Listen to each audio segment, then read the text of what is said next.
Now, to introduce Dr. Becky Butler, she is the Assistant Director for Southeast Asia Initiatives at the Carolina Asia Center, if I'm correct.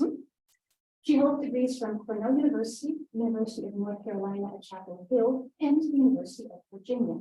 And she is trained as a theoretical linguist with a focus on the phonetics and phonology of mainland Southeast Asian languages.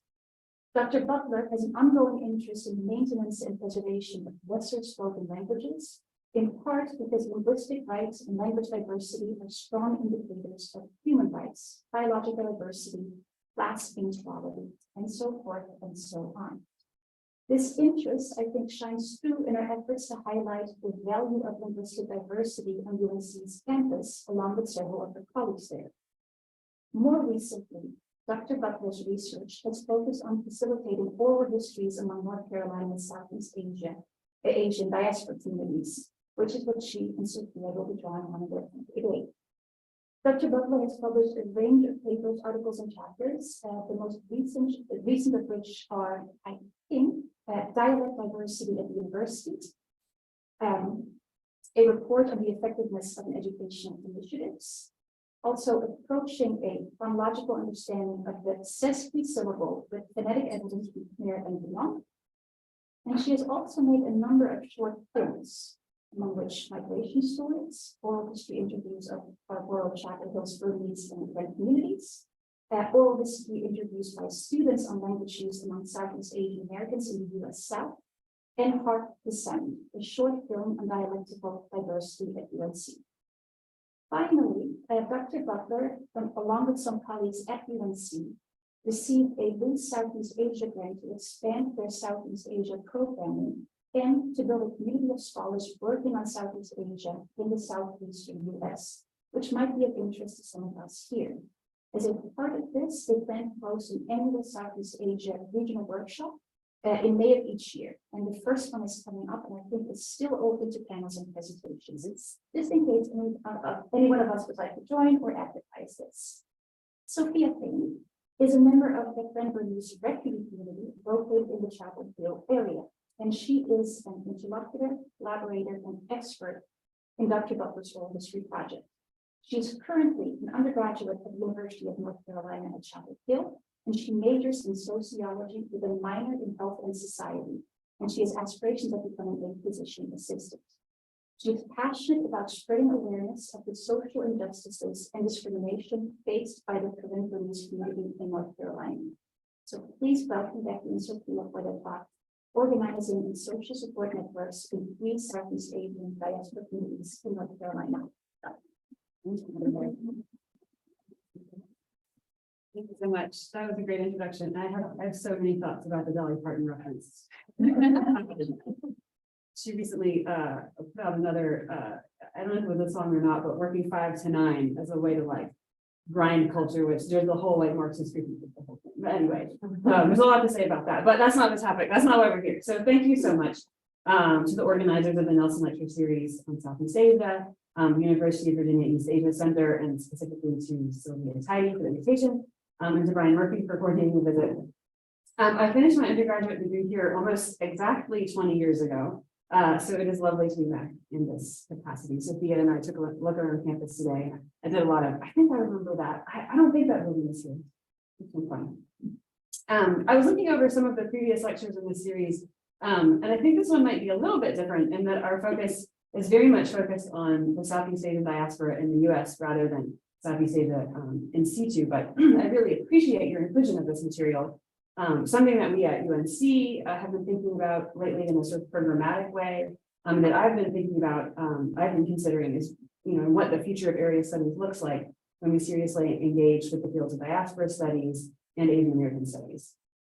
And what I value right now in my own scholarship is the ability to let people tell their own stories. So to that end, of course, I'm thrilled that Sofia Thein is able to participate in this today. And it also means that I'm going to play for you several video clips and audio clips because I want you to hear the voices of the people that whose stories I'm talking about.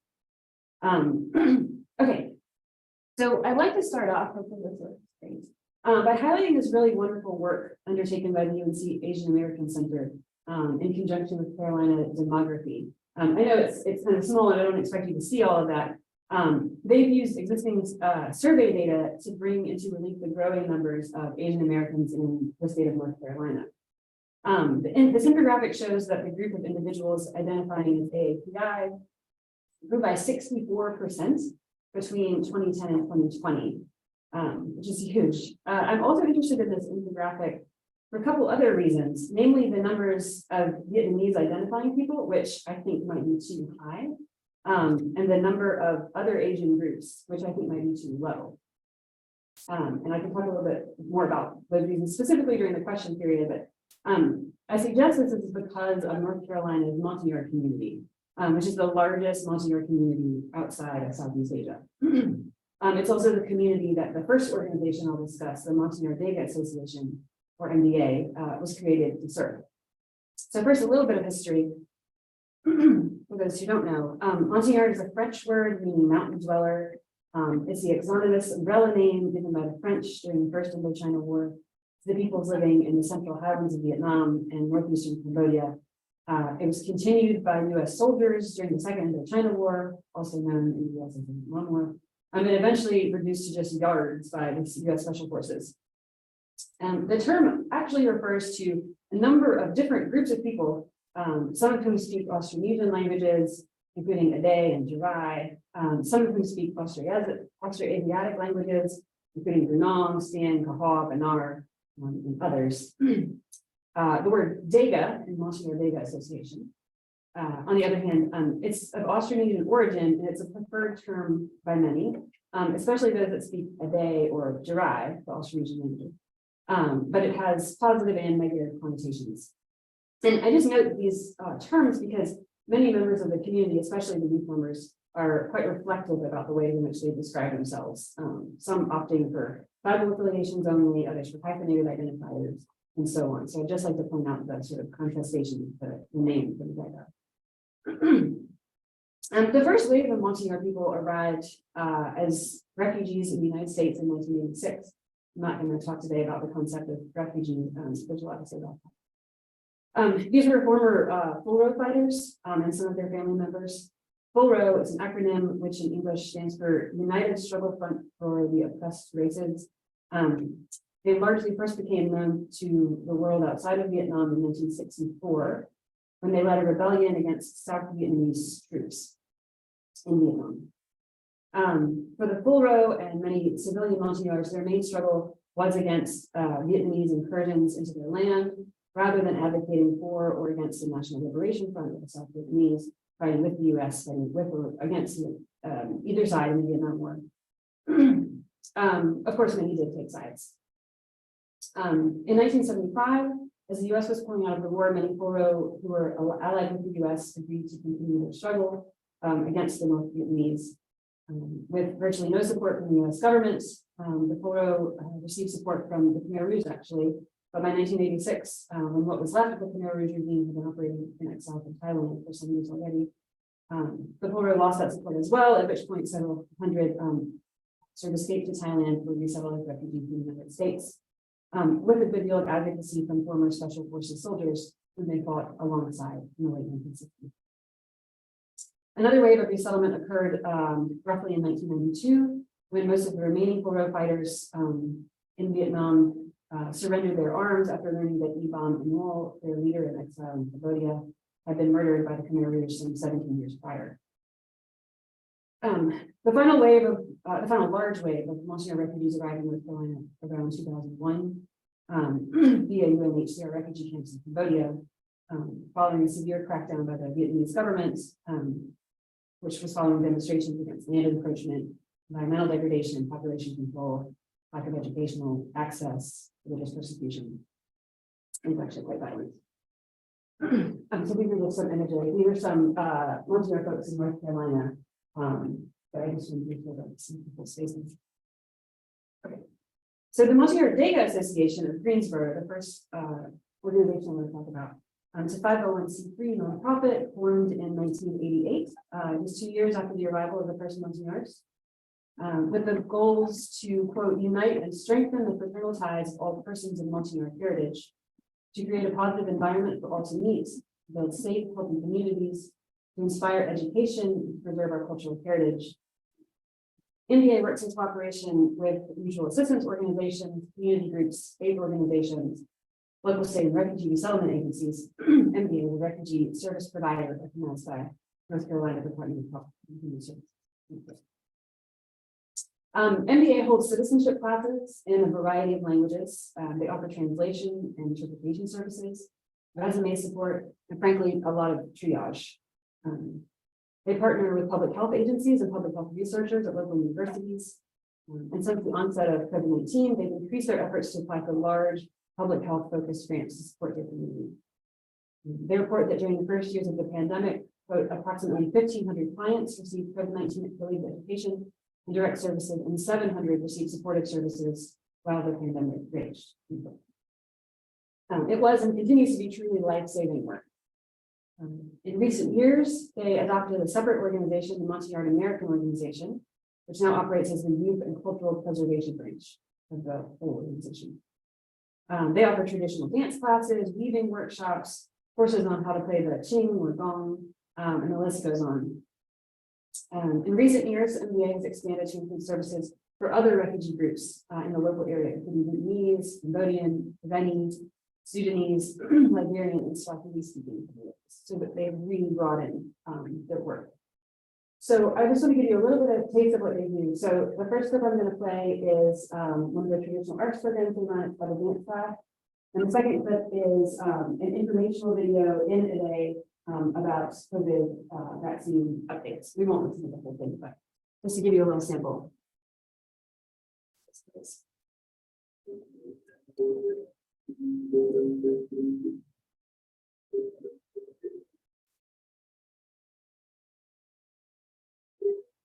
Hello, my name is Thein. I'm a volunteer at the Montagnard Association. I'm also the instructor for a dance course. At the time, we have students ranging from the ages in 5th to 8th grade.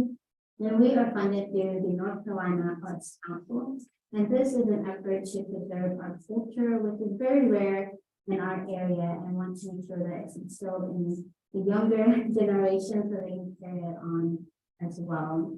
This is a program that I'm very passionate about because I didn't grow up having someone teach me classical Montagnard dances or to support me in the ways in how I can preserve my culture through dance. I've always loved to dance with kids. I danced with my mother and her friends. They were much older than I was.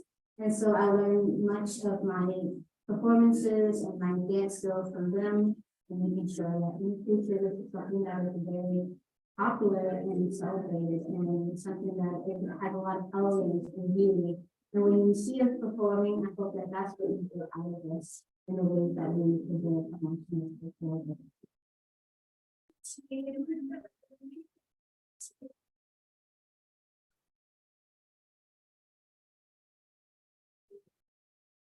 Oh no. I don't know how to make it stop. Pause for what?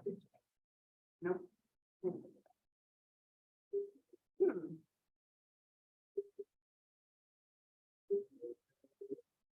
Oh, that's a problem. Okay, but I've literally never had this problem before. Okay. Yeah. Yeah, I just escaped and see you. Oh, wait. Okay, we did it. Yes, thanks. Outsourcing the answer. Okay. Great. Then next clip, we're just going to do a little bit of it. I just again want you to hear they're offering medical support services in a variety of languages.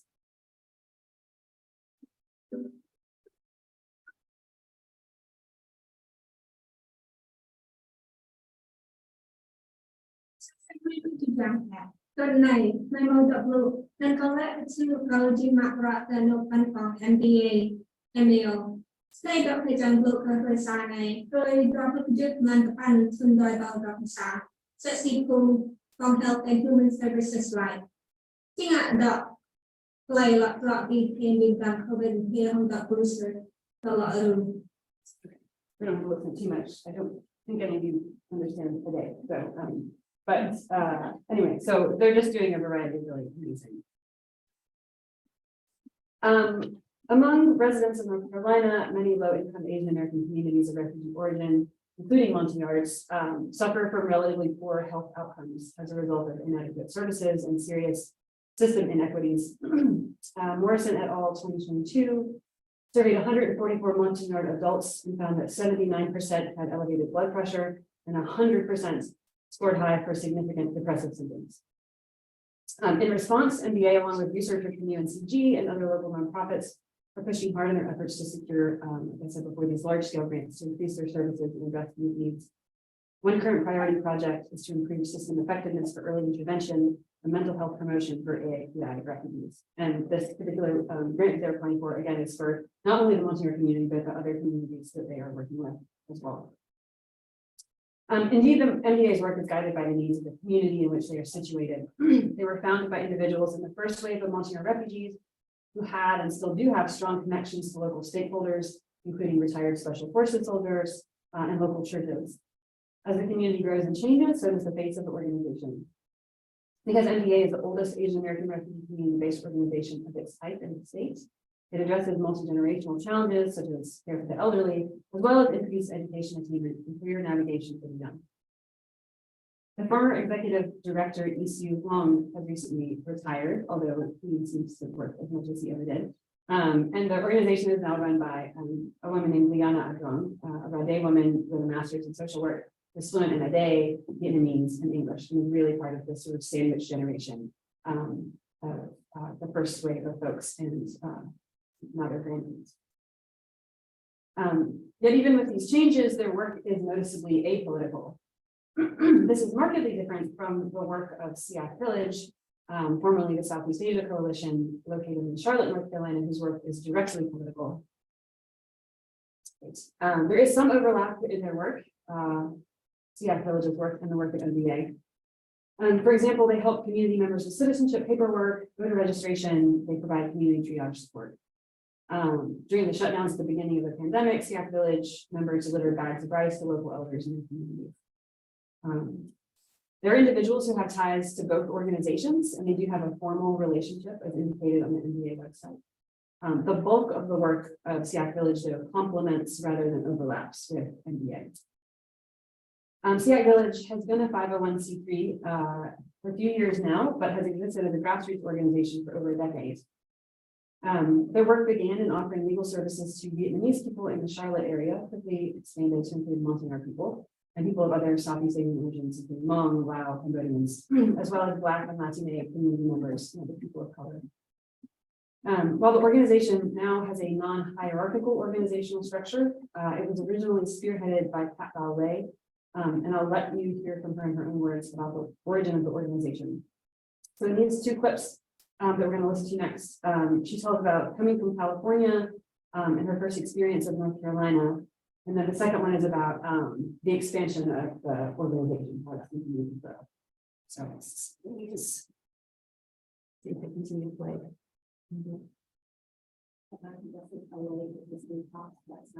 Who I've worked with during my time in San Francisco was like, we're doing an immigration project, and Charlotte was picked as one of the places nationally, one of 8 places to do kind of like citizenship for Vietnamese people. And that's when I said, okay, I'll sign up for 3 months. I need some money. I'm transitioning. I never came from money. I always like figured out how to hustle. So I was like, okay, I'll do it. Like I think I can mobilize. I don't know shit about the South, but I came out here, and then that's when like my eyes just opened. I was like, I just remember the feeling of driving down Central Avenue with like a borrowed truck. Because I didn't have a car, I didn't have anything. I never drove in a day, and just seeing so many immigrants and refugees get big yellow school buses, and you have to wait behind them. And also knowing that there was no youth program here, and there was so many Southeast Asians, and I consider my identity Southeast Asian American. I think it's a political identity too, and that's why I'm not just Vietnamese. For me, I'm Southeast Asian American, and I just started like, okay, I have this project. It's supposed to be for Vietnamese people. I knew nothing about Montagnard people. I did not even know the term.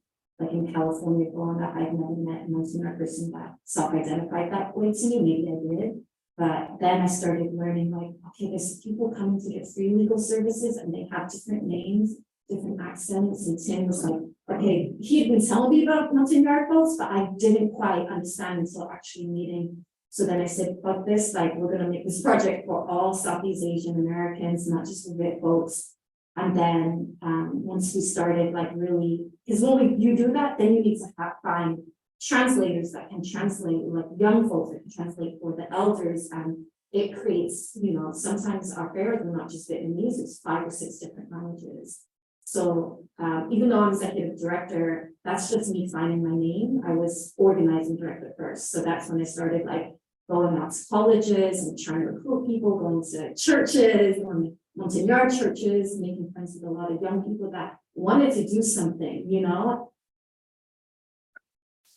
The next step, she's going to talk about how the organization continued to.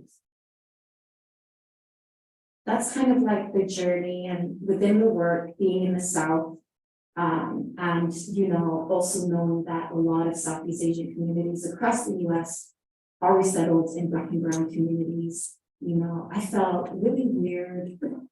The first organization I was at, where we kind of, we squatted at a Latinx organization that was not like a social justice organization, it's more services. And I was just like, why are we not working with like Black communities? Why are all the Black youth coming into this building from Seattle? And I, you know, I posed a lot of questions I think were hard for people, but I was just like, how, if we're picking up you from the West Side, and Han is telling me that her friend wants to come and her 2 best friends are Black, like who am I to be like, there's only 3 seats in the car? I was like, no, bring your friends. So it became a very organic sort of transition from our organization to open Southeast Asian to multiracial. And I think it was it was almost like, okay, we're changing, we're going with the flow, we're flexible, we're nimble as we have to be as a organization that truly wants to serve the needs of the community, but also like build something bigger and break down some of these like walls that are in place to keep our communities apart. In these images, you can see some of the artwork that hangs in their former administrative headquarters that visually reflects many of the values of the organization. So you can see shut down all detention centers, the gender binary is trashed, so it's very political progressive.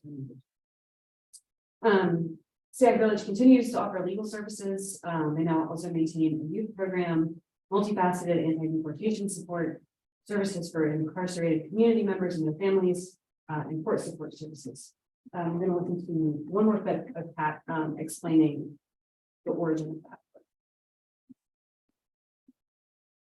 Yeah, the citizenship work that we do is still continuing. So we're like at year 11 or 12. So that's how I first came. We didn't actually have an organization until like 5 or 6 years later in terms of a C3 status. Identity-wise, it's another thing, right? When people come together, we were already a village and a family before that status.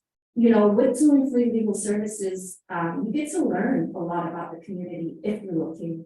You know, people come in and they have their kids and like, oh, you just, you know, you start a youth program, so many of the parents are like, oh, can you, in Vietnamese, like, can you take care of my child? Like, can you join the you know, like, can you teach them, like, how did you get to college and stuff like that? So the kids would come and we're like, oh shit, like, we need to do a youth program. That's how it started. And then with the legal services, I've always done anti-deportation work. So I knew that that was going to be a need, because even in California, we don't have enough attorneys to take on this work, let alone Southeast Asian attorneys. So that was also like a question of people coming in, and with Tim, who had a law practice, he does a lot of free pro bono work for our brothers that are going through deportation. So then we were like, okay, from that, let's start building a base where we're supporting the families, the kids, that we're, you know, doing advocacy around anti-deportation, just because the legal work is only one side of the battle. And we believe in community care. Like, we see these people at church, at the market, you know, it's not just like a service and I never see you again, you know, this is community. And it resembled a lot of Sacramento too, like Charlotte is like, kind of like, it just made me feel very much like at home in Sacramento. There was something about it. So that's how like that work and that organizing around anti-deportation started happening. After the she goes on to discuss their organizing work against police violence, which has personally impacted their community. In these slides, or in this slide, you can see a shrine they built to honor some of the victims of that violence. This isn't the whole thing, but in the level 2 as well. Even though the specific reference to Keith Lamont Scott, who was fatally shot by a Charlotte City police officer in 2016. And so their role as an organization is to provide both legal frameworks and infrastructure as well as community building. They do work through their youth program that's been shown by other researchers to be remarkably impactful. That work, which I will not directly cite here because it refers to the organization synonymously, demonstrates that through CI Village's programs, youth participants not only become more aware of the shared struggles with others, but also grow in self-pride and self-empowerment. Although their involvement in political organizing is distinct, the Montenegro Association and CI Village share a number of mobilizing strategies, including translation needs, citizenship support, COVID triage response, and expanding to collaborate with community members beyond those for whom the organizations were originally established.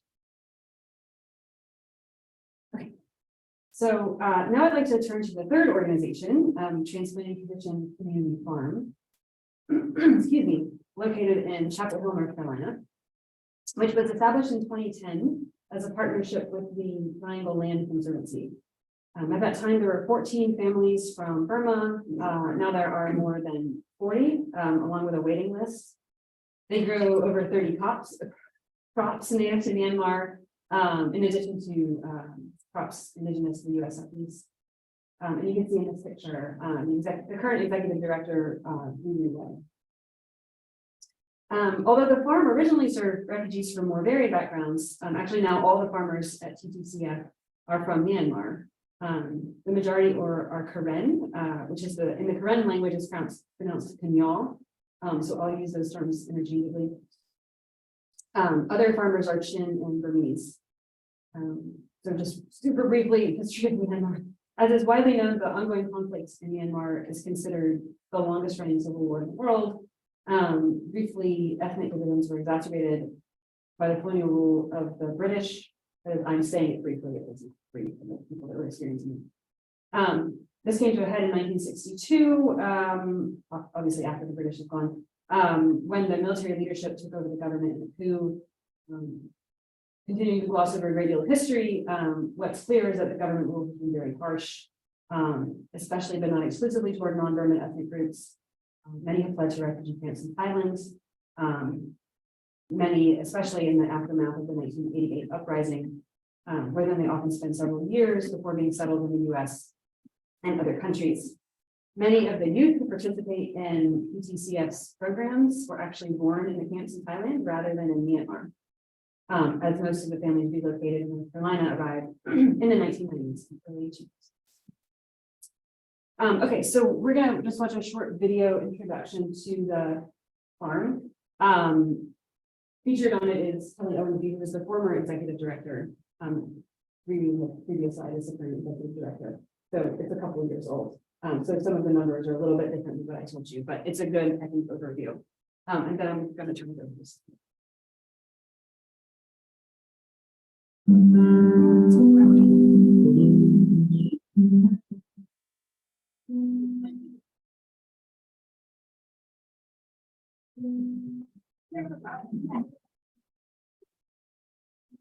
Transplanting Traditions Community Farm is located in Chapel Hill, North Carolina. We are 8 acres.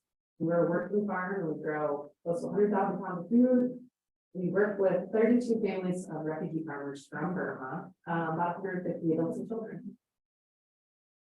When farmers come to North Carolina, they bring with them a really strong cultural tradition of farm that goes back generations. And what we see ourselves doing at Transplanting Traditions is sort of translating those skills so that they can be successful here in North Carolina. We have our 140 member CSA, so vegetable subscription program. We have 5 female farmers who grow for the CSA. They plant, harvest, wash, and really lovingly pack boxes for 27 weeks throughout our season.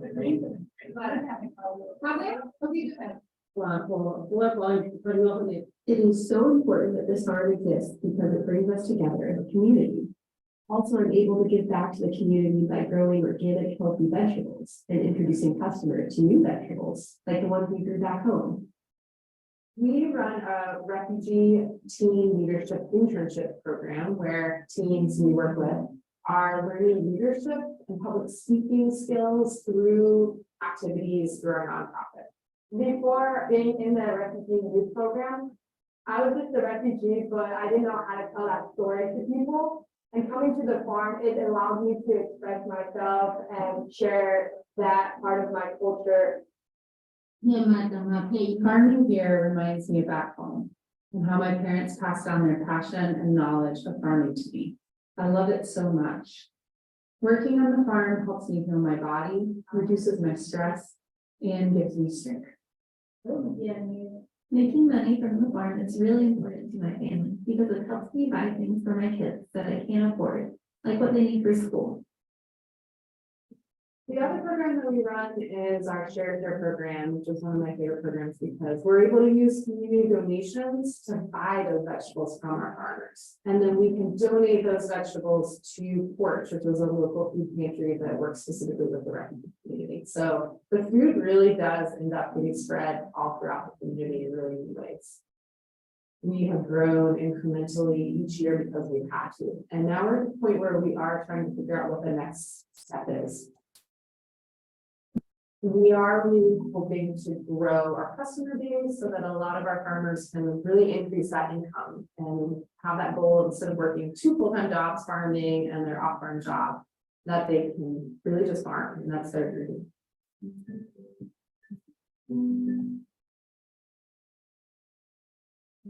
All right, well, it's gonna be with Sofia, talk more about. Hi, everyone. I hope your spring break went well. Thank you to the organizers for granting me the opportunity to speak as a member of the current release here. Or in Chapel Hill. So to introduce myself, I'm an undergraduate student in Chapel Hill, studying sociology with a minor in health and society. Just a little bit of background of myself. In 1999, my parents arrived as refugees in Newburgh, North Carolina, which is a small coastal town off North Carolina. And I was born a year later. And we had sponsors and a support group from the church helping us. But since there was a lack of familiarity with not having the our own people there, it's just there was a little bit of hardships like trying to assimilate to American life. And I lost my ability to speak Karen and didn't really have any connections to my roots growing up. So it created like a language barrier between my parents. And we also had a disagreement with cultural values since I grew up in America here. So bringing it back to TTCF, I joined TTCF in March 2016 as a youth intern as a way to help fund hangouts with friends back in high school, but I didn't realize how significant the farm would end up being as an anchor to finding my roots. As a youth, we guide farm tours for visitors, sharing the crops people would grow back at home. Since I grew up in the States, it was my first time seeing all the produce I typically ate in its raw form, which led me to form the connection to the meals that I ate that weren't just mom's cooking, but actually a cuisine that was culturally significant to my people. The youth program at TTCF also allowed me to form more personal connections to the farm through cooking demonstrations at our local Carborough's Farmers Market, where we cooked common cranberry dishes out of the produce that the farmers grew. Many of our parents worked labor-intensive jobs at really odd hours that conflicted with their school schedules.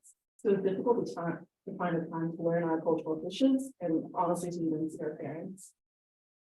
So we, at the farm, typically learned about 4 to 5 recipes such as stir-fried water spinach or stir-fried long bean. And then we had a cooking competition amongst ourselves to where the farmers would be judges to which dish would be served at the farmers market. Definitely some of my fondest memories, and still kind of upset at the ones on my group's dish loss because we used coconut oil and one of the farmers didn't like coconuts. How are we supposed to but yeah, they were really fun, and the cooking demonstrations that we did at the farm, we then used at the farmers market, which helps the customers learn how to cook self-contained produce that the farmers sold. And it just built more of a connection between the farmers and the youths. Another aspect of the youth program was learning about the food injustices in other communities. So we collaborated with other youth programs in North Carolina to spread awareness and learn them ourselves. So we joined the Food Youth Initiative, or FYI, It's a band of different food justice groups fighting for different justices within their own communities, such as PJC, Poder, Juvenile Compensino, which is a farm workers youth council, Citizens for Education, which is a group that self-produces with funding scholarships for higher education for undocumented and DACA students, and Growing Change, which is a group of boys that focus on transforming abandoned prisons into sustainable farms. So the last bit of TPCF allowed me and the other dudes were to make podcasts, and the wonderful Becky reached out to us that Carolina Asian Center was looking for more representation in Southeast Asian communities for their Southern Oral History project. We conducted interviews amongst community members on their lives in Myanmar and their journey from their homeland to assimilating into American culture.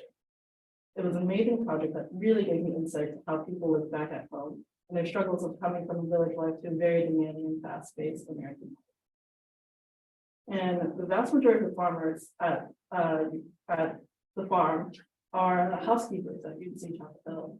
And many of these have parents that work at UNC Chapel Hill.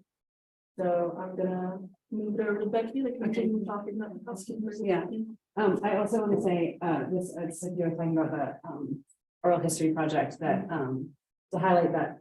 So there was myself and 2 graduate students that reached out to the farm, and Sofia and 2 other youth worked on the project. And I have to emphasize that they did all of the work. Like, we went with them, but they made the questions, they did the interviews, they were, they brought the cultural knowledge and they did a great job. And we just got to sit there and listen to really good stuff. So just want to make sure that's clear. Yeah, so as Sofia was saying, at the end of the Transplanting Traditions video, Kelly really briefly says, we're hoping that our farm will be successful because many of our farmers work more than one job, and we want this to be able to be their second income. And so for a lot of people at the farm, that job is housekeeping at UNC. And so, what do I want to say about this? So they work 3rd shift at the university, so they're largely unseen labor. And then they go to the farm to work their land before the sun comes up. And after that, they get to go home and be with their families. So it's really intense.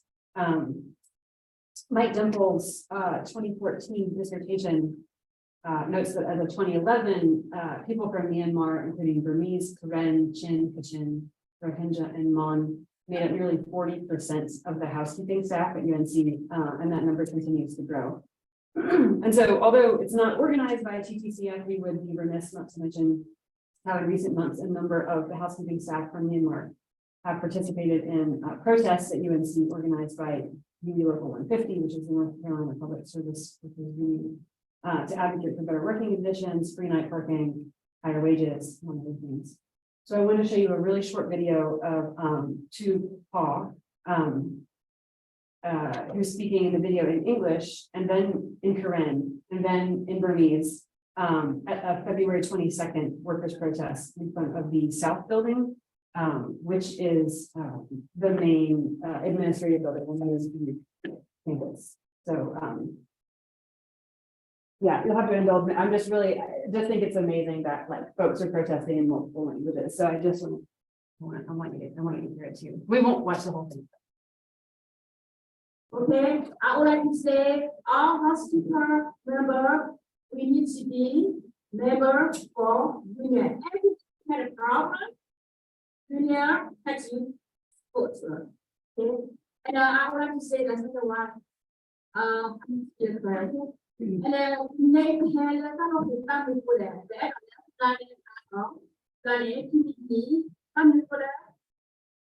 head of the talent. But that you see like me, I love all the money for I don't know. I'm for that. The need the step out of the end. Come on, something not one. So not what's about the time here? Well, want to go in that thing, no? Well, I want to go in that. I put that name. Baba, much for that, no? We got the the next man of Baja in my God. Maria, he had Nasa. Hold up, down, and down, Maro Dinama. Lado, Mataya, Mataya, Naro, Full time with your man. So anyway, so she started English and she switches to French, and then she switches to Burmese. So I just love that she's speaking directly to the people there and representing what have to do that. So again, to be clear, these protests are not organized by transplanting traditions, but they do affect the livelihoods of a lot of people there. So to sum up, I hope we've given you a little more insight into the organizing and advocacy work that these organizations, Montego Association, Seattle Village, and Transplanting Traditions Community Farm are doing every day. It's really just incredible work. So thank you, and we are happy to take any questions.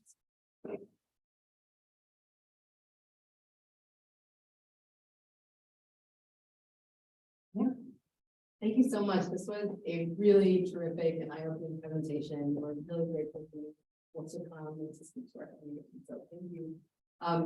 So one thing that we're trying to learn here at UVA is, there's a large Southeast Asian community, especially in Northern Virginia, which is not necessarily here located right immediately surrounding our campus. But we're very eager to connect with and learn from the communities, especially in Northern Virginia, both in terms of research, but also in terms of serving our student populations here. And I was wondering, based upon your experiences and the work that you've done, what might be some useful first steps that we could look toward? Yeah, I mean, so I mean, I think, yeah, the question of research and the question of student support are like two really different questions, right? Yes, but also kind of really in the sense that like we have a lot of student interest. So if we're going to bring in new faculty members, or if we're going to like hire new lecturers to teach in specific classes, we would prefer to do it in areas that would be most interesting to students, rather than just being like, oh, we think this this unique aspect of like so. Yeah, for sure. I mean, well, I can say, yeah, it's a complicated question, right? Like, I think, from what I know about the student experience at UNC, you obviously can talk about this probably better than I can. Our students from Southeast Asia, it's been complicated. So, we have a number of different students, or a number of students from lots of different countries, and so, especially our students from refugee communities, from communities who are not the majority communities in their home countries, especially, they weren't finding a place on campus. And so a few years ago, they started a student org, the Southeast Asia Student Association. And it's mostly, so we already have a Vietnamese Student Association, a Hmong Student Association, a Filipino Student Association. And so those students just weren't finding a place there. And there were sort of growing numbers of those students. And so they really mobilized and advocated for themselves in this way. So they sort of connected with each other. And then honestly, I think the best thing, the most effective thing we've been doing is just following their lead. So I've just been trying really hard to like get to know them and say like, show up at their general body meetings if they want me there. or, like invite them to talk to me or say, I feel like it's so hard to sit down with undergrads because they're so busy, right? But like, I think just listening to them and say like, how do you feel on campus? What's missing? What's going well? What are your interests? And like just having this conversation. So I think that's the like very simple first step. We're setting up some focus groups and surveys that happen before the semester ends, just to get a sense again of like some numbers that we can use that we can then like turn over to the administration, right? Because honestly, that's how we've had so much effective change, I think, is because we can say like, this is what the undergrads want, right? Because the administration doesn't care what, I'm sure they care very much about me, right? But like, they care way more about the undergrads. And, so as much as we can get them to advocate for themselves, really like support them in that advocacy. So a couple of years ago too, they put together a letter asking for more Southeast Asian languages and more faculty of color from Southeast Asia. And I think that is something that administration heard. It took a year to get off the ground, and then they sent around to different departments. And so like providing them as much support as we could, so that they were sort of the leaders, I think was most effective.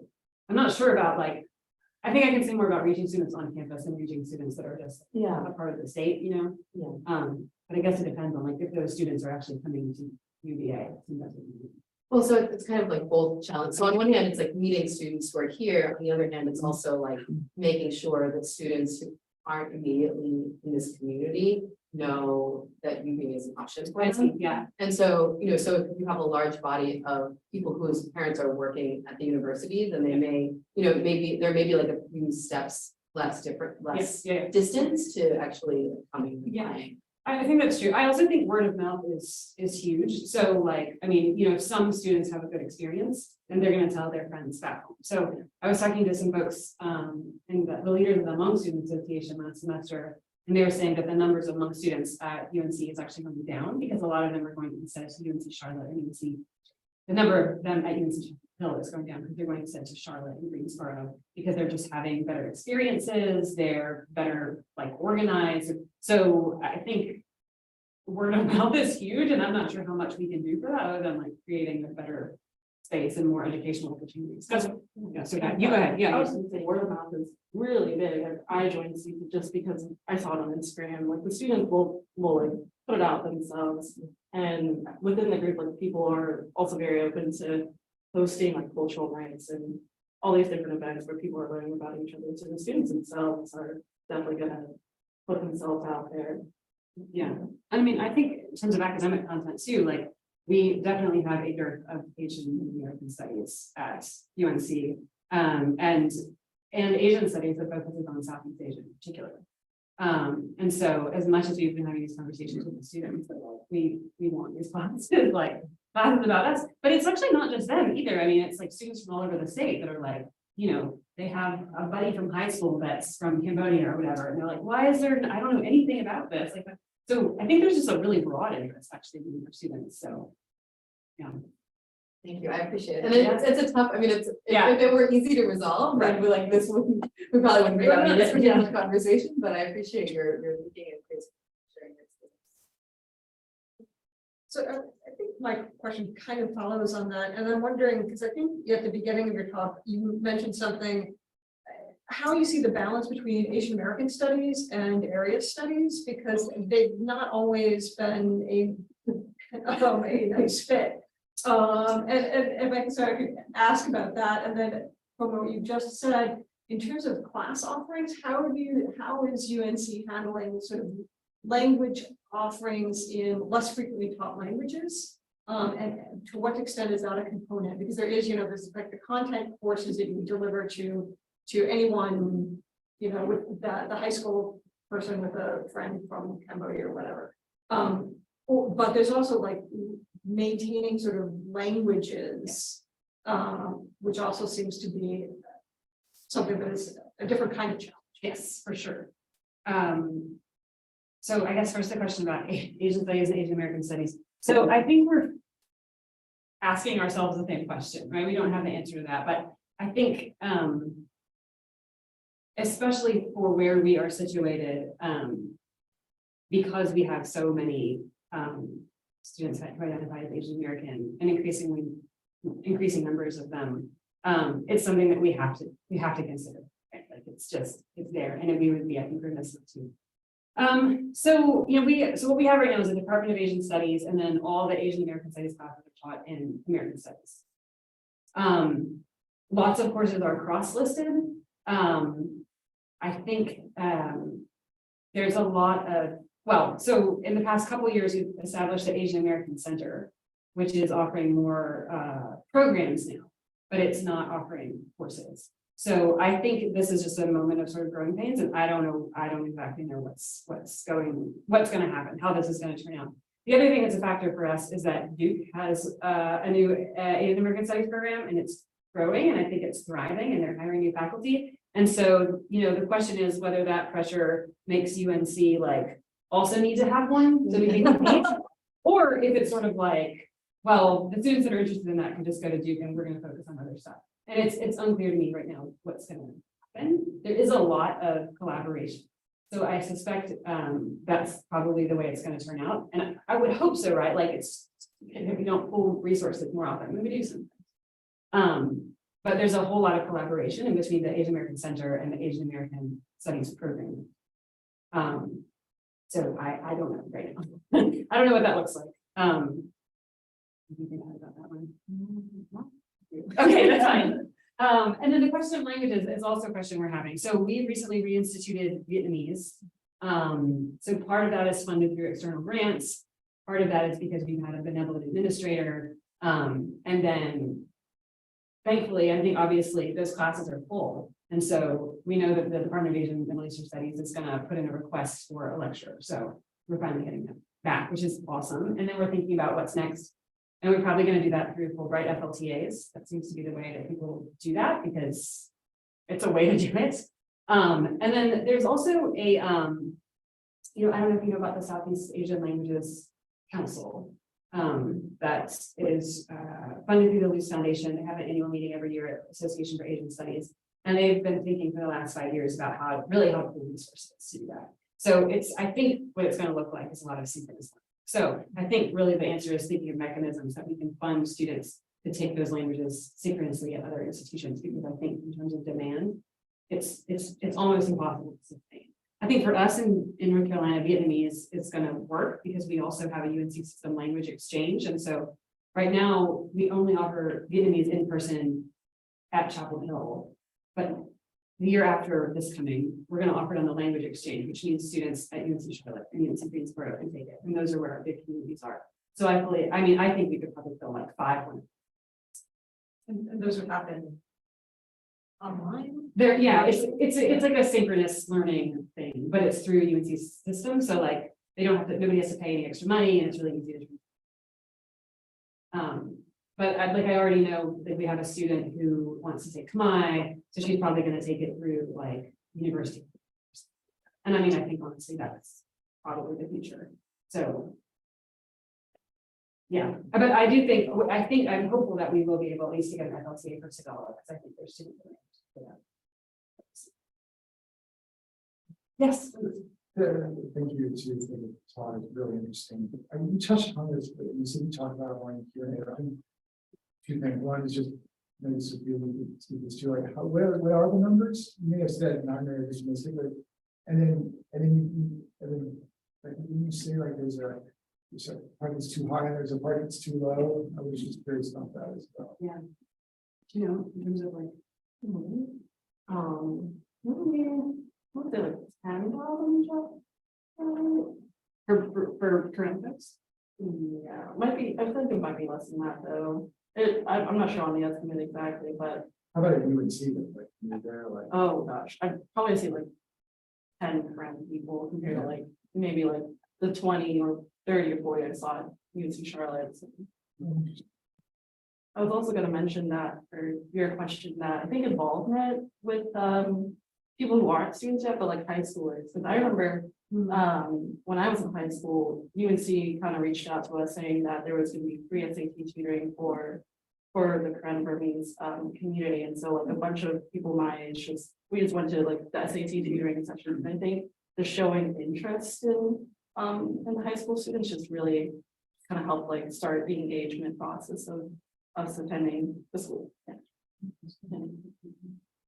And then to address the question about the numbers from the survey. So the survey that the Asian Americans Center did pulled from existing survey data. So they were looking at the US Census and I don't know, statewide stuff. I'm not really sure. But the problem is, especially for the multi-year community, there's no buttons, right? So box to check. So people often will identify as Vietnamese because they're from Vietnam, even though they don't actually self-identify as Vietnamese at all and never would. Or they just don't take the census because they're like, what is this? So the numbers are low and people are underrepresented. And the data are a mess. I mean, there's no way, unless somebody writes it in, but that typically doesn't happen. So I think that's why, for especially the Vietnamese category, we do have a large Vietnamese community, but I think a big chunk of that is probably Montagnards. I think there's, I can't remember what the estimates are. I want to say like 20,000 Montagnards in the state. But we don't know because there's no good census data.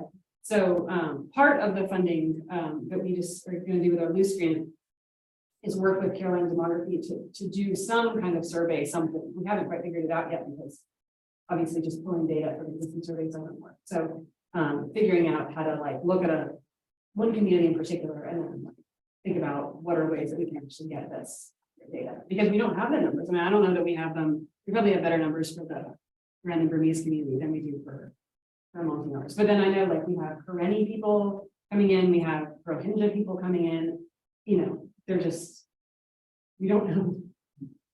No. Follow up on the last slide we had with the workers in housekeeping.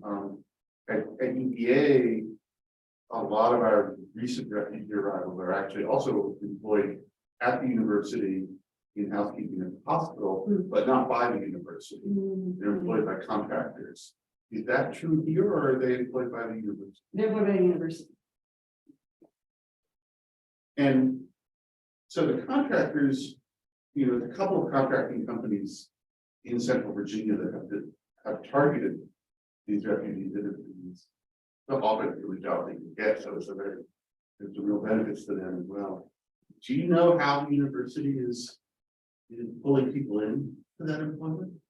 I don't know that the university is making any effort to.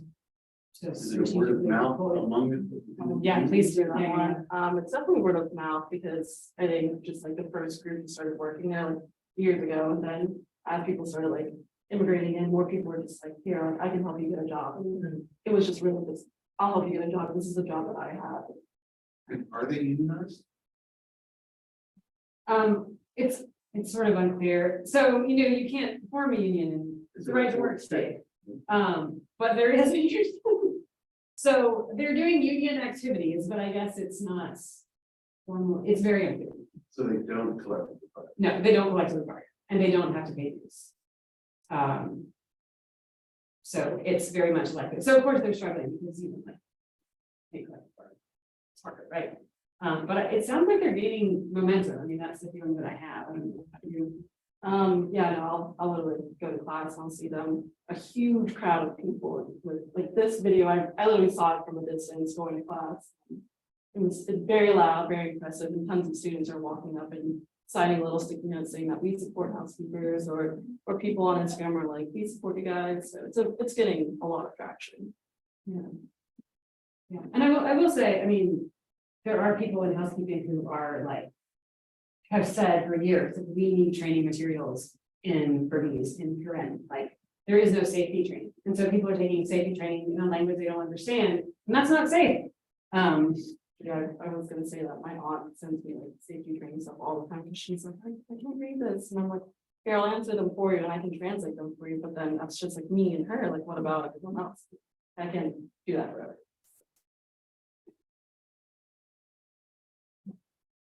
Question about TTC at Sofia. Thank you for being here.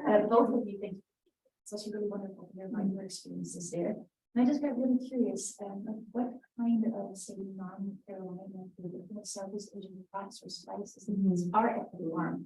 And also, how does it work in terms of climate and soil and those things? And also, are there particular crops or spices or things that cannot be grown in this there? So I was just curious about it. So North Carolina's actually really good for growing crops just because it's so humid over there. So we've grown like turmeric and huge bananas, and there's like tons of rice, and you like walk and it's like a whole different world when you walk into the farm. And they'll grow they grow like water spinach and water gourds, and the farmers will like, I mean, this is a little off track, but the farmers will actually like make their own acres, like kind of their home. Like there's a Muay Thai farmer who like has his whole like gym set that he made. So like the farmers are very like emotionally attached to their farms. And crops that they can't grow, I don't really know, because I don't farm this. I just talk about them. And so you lost one of the competitions because of the coconut oil? Yeah. Okay, what are your favorite dishes to cook? Stir-fried water spinach. Water spinach it's so easy. It's literally this water spinach, garlic, and soy sauce. And it's so easy to cook. And water spinach is not like regular spinach. It's way more tastier. Yeah, and it was just really fun to make it. Like I started making it at home again. And I was gonna say the soil, I mean, this red clay soil that we have it's the same, right? Like in many parts of Myanmar, it's red clay soil. So, perhaps transfer. And I just say they're really good. They usually go to CSA from the farm. I was thinking about, it looked like that was a picture of Peter Gourd. It was on the, Yeah. which is, I think it's really good, but how's it go over like the farmer's market? Yeah. I'm wondering about like folks, you know, Personally, I really don't. One of the use. You can't call it like. Simply like cook it in, or older people, they usually cook it in egg and whatever spices they throw in there to make it better, but I've tried it myself. is that what it's? No, the deep fried stuff is actually waterboard.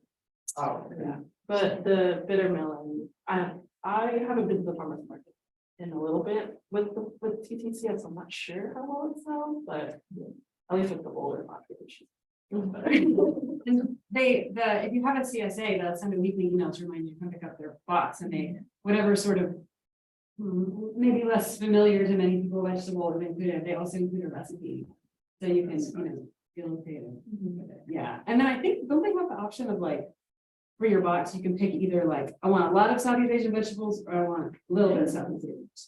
So I think they can moderate people's like desire to experiment.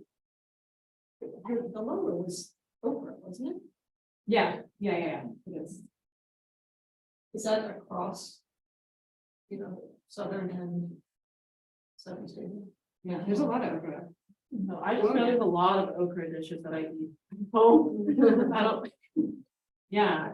I mean, we picked the okra for the logo because there is a lot of like okra in Burmese cooking, and also in the US South. And so you're thinking about too, like, why is there okra in the US South and how did it get here, right? Through the transatlantic slave trade. So I think like it's this really complicated picture of the US South and how like these different food connections. Okra is delicious. I have one small question. Well, it's two questions. So, are they also making fish sauce? Like napi? Like actually?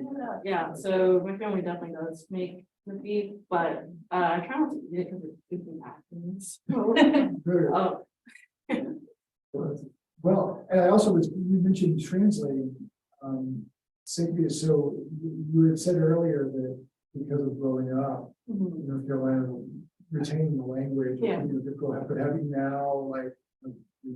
Yeah, although there's no like official book of learning and there's no YouTube videos because I speak Kokran, which is a dialect of Quran, and Kokran is even smaller than Sagar Quran, which is the majority.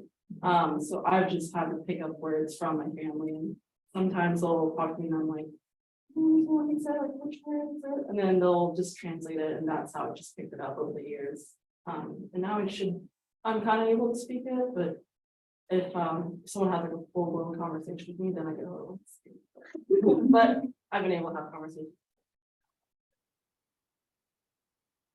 And that reminds me too, we've had these very little conversations, murmurings, maybe it's a better way to talk about them, about the possibility of collaborating with, say, like the Southeast Asia program at Cornell, for example, to maybe offer like a Korean language class, because there's a big Korean community in upstate New York that Cornell does a lot of work with. So, is there a way we can pull our resources and offer maybe like a lesser spoken language? I definitely remember as a kid, like the community would actually try to teach the kids themselves, or at church they would pull the kids aside, like after Sunday school, and they would just try to teach the Korean language. So the community themselves have also tried to input the language, but I didn't speak this. Yeah. But they tried. That's what that is.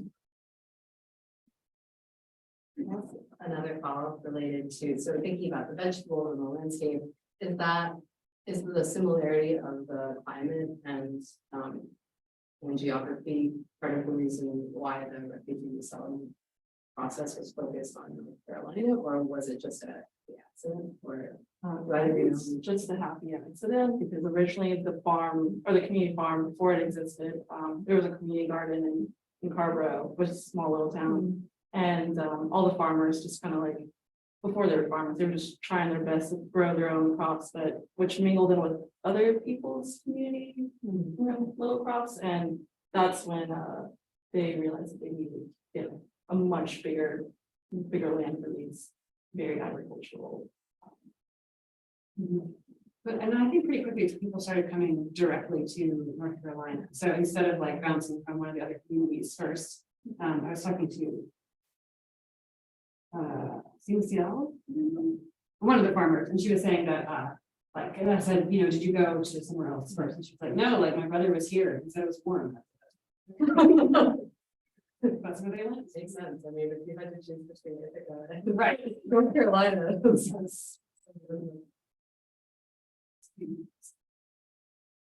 Did you have any question? I'm curious about the mountain yards along the same line.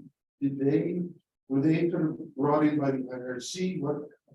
How did that cluster occur originally? That they are in North Carolina largely because of advocacy from the U.S. Special Forces. So there was a bunch of folks that lived in North Carolina, basically, who advocated for them to come in, and then they were able. I mean, a lot of it was church sponsorship. That's how a bunch of people have come in. But I think in terms of like location where they ended up, I think that was more intentional. Like, there are So buddies. it's not like the Hmong in Minnesota or the Somali, the Afghans here who are IRC organized efforts. Yeah, no, I mean, they have refugee status, right? Like, and many of them, especially the 2001 group, they came through UNHCR. So they, it's through the UN, right? But it's, I think they were originally settled in North Carolina, largely because of that, so much of the special forces. Locally. Which creates really interesting, I mean, this is one other thing about like, the sort of first group of folks is very like committed to that narrative of like, I fought for this. Communism is very bad. I very much believe in the American project, and most people in that generation are very like pro-Trump voters. And then the younger generations tend to be, I mean, like some of the younger generations are members of Seattle Village, which is very like on the other side of the political spectrum. So I had asked several of them, like, how does that work, right? Like, is there not a lot of contention? And I really appreciated actually the answers from the youth that were like, well, people did what they had to do. Like, we respect our families. They were in a really hard situation. So I think there are ways of navigating that. Obviously, there's conflict, but it sounds like it's done, at least from the people I talked to, it's sort of a very loving way. I'm not very inspiring. I don't know. And also where all the elders are very pro-Trump and all the youth are very, very liberal and more progressive. And I mean, it's the same as every American family Thanksgiving dinner, right? Yeah, we just have debates and it's the thing.